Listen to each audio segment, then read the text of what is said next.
Welcome, everybody, to the latest edition of the Bullpen with Adam the Bull, brought to you by Bet Rivers. If you're not using the Bet Rivers app, man, you are missing out. Great deals. And, by the way, as we get to the NFL playoffs, you got to be following what I'm doing with my picks. I have been lights out, destroying the competition here at Bet Rivers with the weekly picks. So jump on my picks and make some money today at Bet Rivers. Big guest on today's podcast, soon-to-be Hall of Famer. He was just announced as Hall of Famer, will be inducted this summer. The great Joe Thomas. He is going to join me. Could he eventually be a coach with the Browns? Just got some breaking news moments ago from Mary Kay Cabot. She says the Browns have hired Mike Bloomgren as their new offensive line coach. So it will not be Joe Thomas, but could Joe be involved in some way at some point? We'll see. We'll get to him. I'll be honest. This news just broke 10 seconds ago, and I don't know who Mike Bloomgren is. Obviously, we'll find out soon. Maybe Joe knows him. We'll find out in just a minute. So Joe Thomas coming up next, right here in the Bullpen with Adam the Bull, brought to you by Bet Rivers. You're watching Adam the Bull on the Bet Rivers Network. Welcome back into the Bullpen with Adam the Bull. We're now joined by legendary Browns offensive lineman and Hall of Famer Joe Thomas is with us. Joe, how are you? Thanks for joining me today. I'm doing well. Thanks for having me on, Bull. Yeah, it's great to have you with us. And you know, funny enough, I was going to ask you if you had any interest in being the Browns offensive line coach. And just as we were about to start this podcast, the Browns hired an offensive line coach. And, you know, I mentioned him, Mike Bloomgren. I know you didn't know him. He hasn't been in the NFL much, been a few years as an assistant coach with the Jets under Bill Callahan. But certainly losing Bill Callahan, and let's start there, because, you know, I don't want to kill the guy who was here too much, but clearly that was a big deal this year, not having Bill Callahan. Yeah, I think it was a big deal. Obviously, everybody knows Bill Callahan's been one of the best offensive line coaches in the NFL for a long time. And when you lose that guy, obviously it's going to be a step down, because I think by and large, everybody kind of considers him the top O-line coach in the NFL right now. And he went to go coach with his son in Tennessee, which you understand. But I think the thing that he did the best was he was able to develop the second string guys. You know, it's easy to coach your all pros, your starters, your guys that have been there a long time. But I think what Bill did a really good job of is he prepared those backups to start, and he got those guys ready. I mean, how many times throughout his career in Cleveland did you see, you know, Joel Bitonio gets hurt or Jack Conklin gets hurt or whoever gets hurt, and all of a sudden, boom, the backup goes in there and you don't even notice there's any drop off. And I think that says a lot about the offensive line coach and his ability to prepare guys as if they were starters. And I think that really hurt us a lot this year, because we obviously had injuries like you usually do along the offensive line, and the guys that were coming in, struggled a lot. They weren't on the same page. We had a lot of pre-snap penalties again this season. And I think those were the things that really hurt you early on in games, that really was a challenge to get things going when you're shooting yourself in the foot early on in games. Yeah, no doubt about it. When you look at left tackle going forward, I mean, it looks like the Browns are going to move on from Jed Wills at this point. And in a way, I wonder, not to make an excuse, but and we've talked about this before. I mean, Jed had the pressure of following you at left tackle. And when you follow a Hall of Fame player, whatever position it is, that's hard to do. There's a level of pressure there. I don't know if that affected him at all. And the next guy won't have to live up to that as much. Do you think that factored in at all, or no? I know you don't want to be, you know, pat yourself on the back, but no. I think that it can be a little bit of pressure, especially early on in somebody's career, right? Because it's natural for fans to always try to compare you to the guy that came before you. And if you're a person that struggles with the noise on the outside, you pay attention on social media, what people are saying about you, and you worry about things outside of what's going on in the building and what outside of stuff that you control, you know, it can really get into your head. It can be a crisis of confidence, and it can lead you to sort of ask questions about yourself as an athlete that you probably never have had to your entire life. Because typically, if you're a first round pick in the NFL, you've had success doing everything you've ever done in your entire life. You've always been the best. You've never had those struggles. And it takes a certain person of character and an ability to handle adverse situations. And if you don't have that, which not everybody does, even if you are a first round pick, it can be really difficult to get your feet back under you. And I think for Jed, the biggest issue for him was like he just lacked desire when things were hard. And I think we all saw it as fans. Yeah. And, maybe part of that was the pressure of following behind me. But I hope that with a new start for him, he gets an opportunity to sort of reset and understand that, in the NFL, it's not always easy. Things don't always go well. And it's not necessarily how you play when your team's playing well and you're winning games. It's when things get hard and you're losing and you're playing against a tough opponent. Maybe you're not having your best game. How do you respond, right? To me, that's the mark of a champion. That's a mark of a guy that can have a long NFL career. And I hope Jed's able to find that wherever the next landing spot is for him. I was talking to Mikey McNuggets for my other show, of course, UCSS. Oh, of course.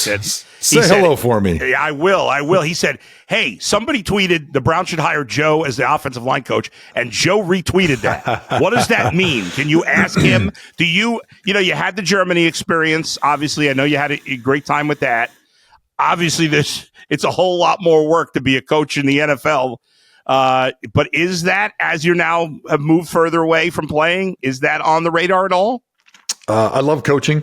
Going over to Europe, part of the reason I wanted to do that is because I did love coaching. I love the opportunity about coaching professionals and helping them reach the potential that is inside of them. But one of the reasons I went there instead of doing it in the States is because those guys work jobs during the day. And I had the whole day to hang out with the kids, to go skiing, to go explore. We get time off on the weekends. And those are things that you just don't have in the NFL or college football. And I think until my kids are out of the house, because I really want to coach them when they're younger, I don't really have any plans to coach in the college game or the NFL game. But I always say, hey, there's a price on everything, right? And unfortunately right now, my price is way higher than the value that I would bring to be a guy that has to give up coaching his kids and move away from his family and live that NFL life. You'd have to pay me way more than I'm worth. And so I don't think that's ever coming up in the future, but I'm always flattered when people send me these tweets and then I get to troll my friends in the media and my friends in the Browns Nation and repost things like that. And, leave the bait out there for a little bit and let people think about it and, ask that question when I get to come on great podcasts with guys like you, Bull. Thank you. Yeah, you won. You got me on that one. Yes, we were trying to create a storyline there. When you see other guys like Josh McCown, of course, who you played with, Josh has been a quarterback coach the last 2 years. When we were discussing earlier this week, who should be the new offensive coordinator for the Browns, the first name I said was, hey, Josh McCown. Now, I don't know Josh personally. I know he's a smart football player. I know he seems like a great guy. You know him personally. Obviously, in terms of coaching years, he doesn't have experience. He's an insane amount of experience as a quarterback. Do you think he would make a good offensive coordinator? Yeah, I think he'd be fantastic, especially when you look at the situation that he'd be in here in Cleveland with Kevin Stefanski, who's been the offensive coordinator, who's an offensive guy. And obviously he's going to have his fingerprints all over the offense, whether he calls the plays on game day or not. It's still kind of his show. And I think this year with Ken Dorsey coming in and kind of running a little bit of a different offense, a lot more shotgun stuff, and letting Ken have the reins and then firing him right at the end of the season after having one of the worst offenses that we've seen in modern history from the Browns, I think it's pretty obvious that Kevin's going to go, oh, no. This is my show. This is going to be my offense.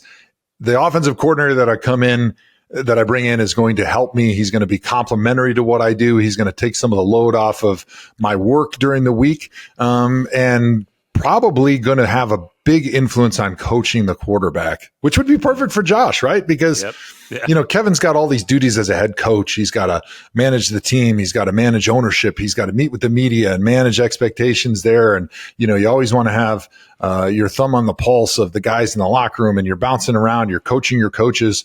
And so you don't have every minute of every day to sit with the quarterback, which is really what you want an offensive coordinator to do. So a guy like Josh McCown would be perfect, right? Because he's in those game plan meetings. He's putting his 2 cents in when it comes to coming up with a strategy to attack the defense. But yet he's also able to sit with the quarterback in every single meeting, to be the quarterback's right-hand man, to give him the wisdom that he has of 15, 16, however many years he's played in the NFL. And he's able to do that every single day because he doesn't have all those other roles and duties that Kevin Stefanski has as head coach / offensive coordinator. So I think whether it's Josh or somebody like that, I think that's the perfect fit for that job. I want to talk to you about a couple of your other former teammates who are still playing, and that's Myles Garrett and Joel Bitonio. Obviously, along with Nick Chubb, 3 of the best Browns players over the last decade. Joel, has talked to the media and has talked about the possibility of retiring. Myles, who has said he wants to remain a Brown the rest of his career, did also say, hey, I don't want to rebuild again. I want to see where the organization's going. So my question to you is, as someone who did retire when you probably could have still played if you wanted to, and as someone who didn't want to be traded, you could have certainly been traded, but didn't want to in the end. What is going through the minds, do you think, of Joel Bitonio and Myles Garrett right now as they ponder the rest of their careers? I think the first thing probably for both those guys is they're thinking, how do I get the heck out of here and get somewhere warm, go lay on a beach and get my mind off this terrible season for like a month, right? Because no matter what you do, if you put a microphone in front of them and you had to ask them questions they had to answer about their future, like I can't imagine that they wanted to spend one more second thinking about this season in Berea, being part of the season, because it was so bad on so many levels and so painful for everybody involved. But I think after they have that little cooling off period, thankfully it's not going to be the situation like we saw with Tyreek Hill in Miami, where they were like, hey, what do you think? And he's like, I'm out of here. I can't stand this place anymore, right? But that's the emotional reaction you get at the end of a tough season, because that's how everybody feels, right? I'm sure the media feels the exact same way, being in that locker room every day and having to answer the questions. But I think for those guys, specifically for Joel, I think he's trying to ponder whether, he wants to continue his career, and his career, I think, 2 things, big things that are still potentially out there for him to achieve are, make a couple more Pro Bowls, all pros. He's got a real shot at being a Hall of Famer, which is meaningful. As offensive lineman, we don't have the stats, right? There's like winning Super Bowls, and then there's Hall of Fame and Pro Bowls. Like those are the things that you can achieve on a personal level. And then for Myles, obviously, he's a guy that wants to be part of a championship, because as a pass rusher, a little bit different than as an offensive lineman, like you do get judged a little bit by the greatness of the teams that you're on. You remember, guys like Lawrence Taylor. We always talk about him maybe being the greatest defensive player ever because he was such a force on 2 Super Bowl winning teams in New York. And so I think for Myles, he's thinking about his legacy a little bit, right? And he wants to be part of a winner because it's obviously more fun. It's enjoyable to go to work every day. And it's a lot easier to get those sacks when you're winning in the 4th quarter and the other team's throwing the ball versus, those games where you're playing against a team, they're just handing it off because they're winning and they don't have to do anything to give you opportunities to go get the quarterback. Like if you're in a close game or the other team's winning and I'm the defensive end, like they're just going to double team Myles every single play because they don't have to take any chances and they don't want to, right? It's only in those close games where they need more guys out in routes. They need to be able to hold on to the ball a little longer, that you're going to get those opportunities to be the hero, the opportunities to get the sacks. And he's talked a lot about, he wants to be known as the greatest of all time. And he's certainly well on that way, but you can't be part of a rebuild and at the same time stake your claim for greatest of all time on the defensive side of the ball, because it just is not possible when you're going up against the Reggie Whites and the Lawrence Taylors and the JJ Watts, like names like that. Yeah. So I think definitely those are things that are going through these guys' minds. But going back to Joel, I would say if you feel healthy enough, play as long as you can, man, because it is the greatest job in the history of the world. And even though losing seasons are really, really tough, and especially when the expectations are high. I only had one time in my career, which would have been my second season, coming off of a 10-6 year, where we went 4-12 and we really underachieved, and it felt like we didn't even come close to meeting expectations, and that was really tough. This year was probably even tougher because the record was worse and the expectations were even higher. Yeah. So I think that really hurts, but still the alternative of not being in that locker room and not getting a chance to play football with your boys and to make a king's ransom playing a kid's game, like that's the greatest job in the history of the world. And as long as your body is willing and you're healthy enough to do it, I would keep playing as long as you can. How tough was it? As a fan, it was tough watching Nick Chubb this year because I'm used to seeing Nick Chubb be a superstar every time he's on the field. I conned myself stupidly into believing, well, Nick Chubb is such a freak athlete, he's just going to pick up where he left off. I realized that was unrealistic, unfair, and completely stupid.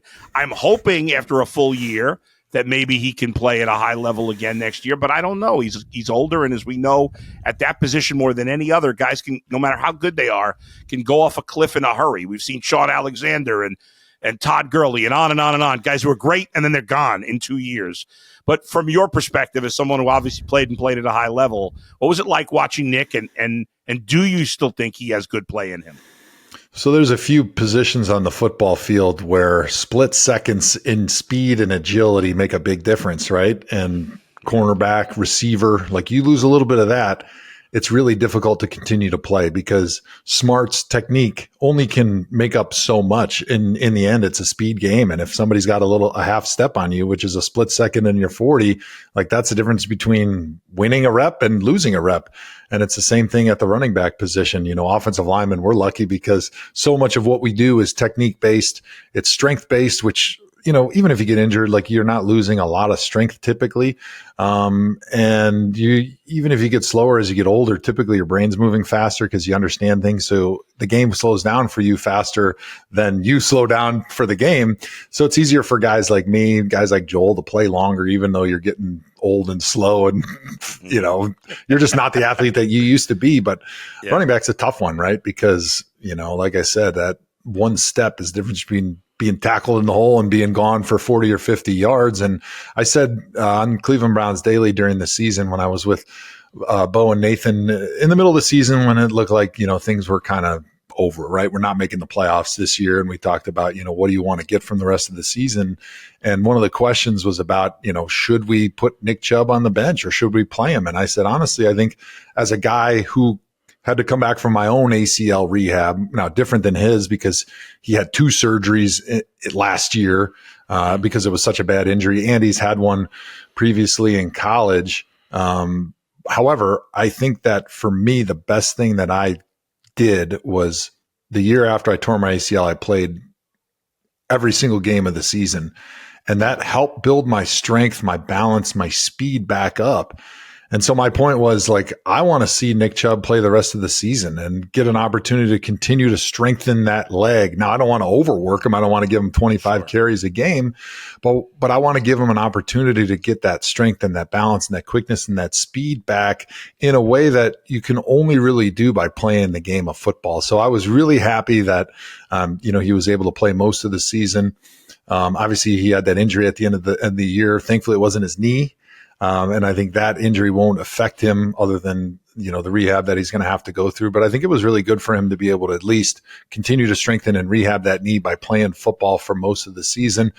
And I still believe in him. I'm like you, Bull. Like I still feel that he's got it in him. He's such a freak. Yeah. And I think if he has one more off season, once he gets back from, I think he broke his foot. Is that right? Yeah. Yeah, it broke his foot. I didn't hear exactly. I haven't never talked to the doctors or Nick exactly about like, you know, what is it? Like what's the rehab and stuff like that. But I think generally speaking, that should be able to heal itself in time where he can get a full off season of training for football to get himself back potentially at the level that he was at before he got injured against the Steelers last year. And you know, I understand he's a free agent, and I understand it's a business in the end. We all know that with football. You guys, you know it better than anybody else. But I'm speaking with my heart here. But I think if you're the Browns, like you can't. I don't think you could go into next season expecting Nick Chubb to be your lead back. They've got to address the position, I think, in another way. But even like nobody's given him a big contract at this point in his career. I think if you're the Browns, you got to bring him back. I mean, to see that guy wearing another uniform. The fans have been through enough. I don't know the fans can take seeing Nick Chubb wearing another uniform. What do you think about that? Yeah, I mean, I think you overpay Nick Chubb, but it's not like you're paying left tackle, receiver, quarterback. Like even Saquon Barkley this offseason really didn't have a huge market for his services because people just don't pay running backs. Like the value of the best guy in the league versus the 32nd running back in the league is small. And certainly with Nick coming off of another injury and not looking like himself this year, it's not like we're going to have to overpay him by $5-10 million. Like overpay him by a couple $1,000,000 because there is value to a franchise of having a great guy, a great human, a great representative of the city and the organization in that locker room wearing the jersey. And like you said, he's not going to be the feature back going into the season. I think Jerome Ford did some nice things, but you probably, might draft a running back, might bring in somebody else. And then those are your three guys, hopefully. And I definitely think that you want to make Nick a priority, especially because it's not going to cost you that much money. I know we're in salary cap, not exactly hell, but not exactly a great situation from a salary cap standpoint, but you can spend a little bit more to bring a guy back because I think that is a morale boost that locker room and this fan base needs. Yeah. So I'm sure you've never heard this before. It's probably new to you, but the Browns need a quarterback, Joe. And and I don't know, who knows if they, obviously got the second pick, what they think of Cam Ward or Shedeur Sanders and the rest of these quarterbacks. I don't know. The media has their narratives. They've decided, as there's a lot of groupthink in the media. We decide this guy's good, this guy's, I don't know. But in the end, it is, we've seen times both here and other places where teams that are desperate for a quarterback will take one, even though the organization may not be convinced that guy's the right guy, and that always is a mistake. I guess it's hard to say at this point what you think they'll do at 2, but I guess I'll ask you anyway. Do you think they'll take a quarterback at 2? Obviously too early, but it's always fun to speculate because it's now officially speculation season since the Browns are not in the playoffs. Yeah. And you're sitting there with number 2 overall, and I don't think they're going to draft a quarterback with number 2. I think a more likely scenario would be a guy like a Kirk Cousins, Aaron Rodgers, another name, a veteran that can come in and run your offense and give you an opportunity to win right off the bat, somebody that's been familiar with Kevin Stefanski's offense or at least the wide zone play action offense.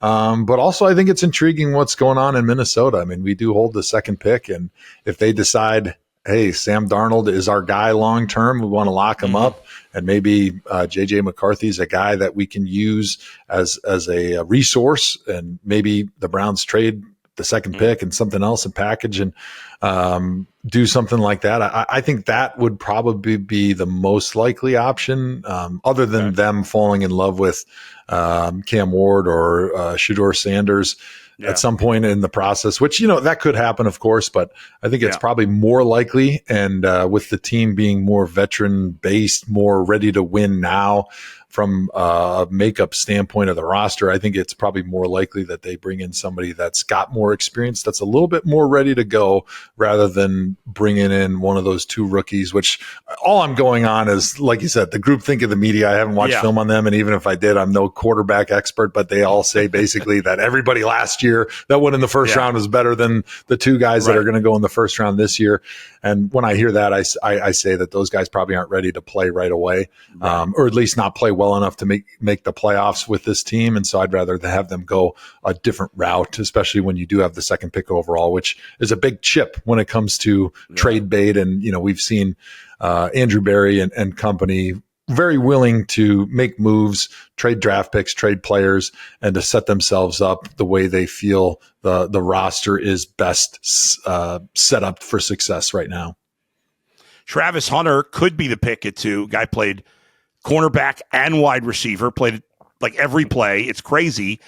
It seems impossible. I know with, Shohei Ohtani doing the impossible in baseball, people think maybe Travis Hunter can do that too. But Shohei Ohtani doesn't get tackled on every play. So I don't know. Like, what would you do if you drafted him? Are you playing him at corner and then working him in on offense, or you just focused on one if you're a team? What do you think? Yeah, I think if he gets drafted, let's say by a team, I don't know if the Browns would be in the market for a corner. I mean, I guess you could never have enough good corners, but I think when we're healthy, we've got a pretty good passel of good cornerbacks. But I think it's easy to say, hey, you're our cornerback. You're going to play man-to-man or whatever you are doing in this scheme here. And then we've got a package of plays for you on offense. When I was there, we had Josh Cribbs. He was more of a kick returner. I know that's not exactly the same thing, but we had a package of plays for him, right? Because you want to feature his athleticism. I think it's too much to say, hey, you're going to play all corner and all receiver. Not only the physicality of the NFL and how it wears you out, but how it'll shorten your career and open you up to potentially more injuries. But even more than that, it'd be too hard to learn the playbook as a defensive back and as a receiver. That's just too much to learn for any player. And I think it would lead you to be very average at everything rather than let's make you a great cornerback and then find a package of 10 to 15 plays that are simple for you, that can feature the things that you do best on offense and put you in there for those packages of plays, allow you to be a weapon for us on offense, make defenses spend 15, 20 minutes every day worrying about the Travis Hunter package. And I think that's the best use of a guy like that. Last thing, Joe, I've kept you a long time, and I appreciate it. Sorry for keeping you so long, but I got to ask you one more thing, even though there's a possibility I've asked you this before, but I got to know, again, the year that Josh Gordon, 2014, has 1,600 yards, he only plays 14 games. It was just absurd. It's the greatest wide receiver season in the history of the franchise. It's one of the greatest wide receiver seasons ever. He was playing with, no offense, not great quarterbacks. And there was a stretch, obviously, like 6 games, whatever it was, where I think he had 1,000 yards. I don't know. It was absurd. What was that like? Like being part of that offense, and you're like, how is this guy doing this? This is crazy. I know that was really the only big year of his career, but what was that like in the moment? Yeah, he was a cheat code, right? He was like the guy on Madden that everyone else was playing on rookie mode, and he was expert because he was so big and so fast, and he had these big, long strides, but he was a very smooth runner. So some guys are fast, and they look like they're moving fast. Like you see Tyreek Hill, and he's got those little legs churning, they're spinning 1,000,000 miles an hour. And then there was a guy like Josh, and I think where he was so dangerous was he would take 2 or 3 steps and a cornerback would have a nice cushion, and he would see how fast he thought he was running because of the turnover of his legs. And then Josh would just run by him, right? Because he was just so fast. He was so big. He had such great hands. And we didn't really have a lot of other weapons in that season. And so basically our offensive game plan was throw it to Josh every time. And we did. And he caught just about everything. And then I think for him being a guy that was such a fast, long strider, he started getting really big cushions from the cornerbacks. And then we just started running little slants to him, right? Because you get this big cushion, just throw him the ball quick. And now you got a guy who's 6'3", 6'4", 220, runs a 4.4 that's got the football in his hand, and you got a little corner that's trying to tackle him. I remember he was going against Aqib Talib in the Patriots game. He caught a little slant. Aqib tried to take an angle on him, and now I don't know if it was a business decision or not, but Aqib acted like he was going to go run and tackle him, and Josh just ran right by him. I don't even think Aqib got a glove on him as he ran all the way to the end zone. And so it was just fun playing with a guy like that. That's just such a weapon that's just on a different level than everybody else on that field. Quite a shame that he didn't have that wasn't just part of a great career, but it is what it is. Joe, too much time. I apologize, but thank you so much for joining me. I appreciate it as always. Hey, my pleasure, Bull. Thanks for having me on, man. Thanks, Joe. Thanks, everybody, for joining us today, especially Joe Thomas. Great chatting with him as always. Thanks to Z and Alex for producing today. And again, thanks to all of you for listening and watching. Make sure you check out tomorrow, 2 p.m., Thursday at 2 p.m., Dustin and I live, Bull and Fox together for the first time in 2025. The big story tomorrow, of course, will be the Cavs and the Thunder. We'll get into how that game turned out, plus plenty of Browns talk as well, offensive coordinator, and a whole lot more. That's coming up on Thursday's show. Thank you for joining me. We'll talk to you next time. Where else but right here in the Bullpen with Adam the Bull, brought to you by Bet Rivers. See you, everybody.